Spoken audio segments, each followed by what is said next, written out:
මල රෑක යනකොට හොදට සප්පායම් වෙලා පට්ට ලස්සන ලඳක් දුටුවට හිතුවේ නෑ මෝහිනි කියා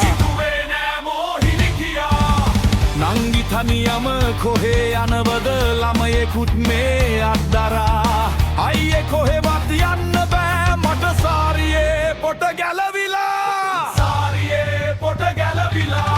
ළමයා ගන්නද පොට හදන්නද හිතන් මම වලි අදිනවා ඕන රෙද්දක් ළමයා ගන්නවා සාරි අන්දලා නැති නිසා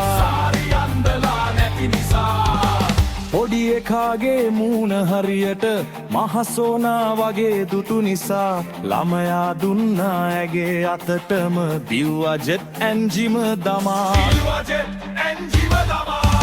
අනේ අපොයි මට කරකන ගිනි ගැඩි නැත්තේ ඉඳන් ගොම තලි වැටි දුවලාම හති වැටිලා මම නැවතුනේ මිනිහෙක් බදා නැවතිලා වට පිට බැලුවේ මම ඉන්න තැන දන් නැති නිසා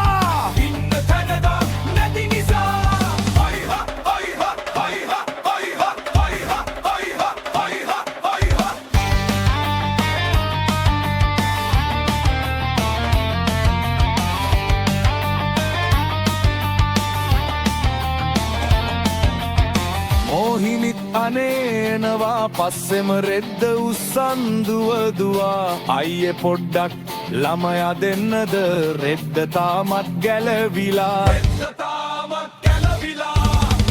අනේ මොහිනි කොහෙද ගියේ උඹ කියලා ඇහුවා ළඟ එකා දැනුයි අප්පට සිරි දැක්කෙම මිනිහා මහසෝනා කියා දිව්වායම පස්ස නොබලම මමම මාහට බැන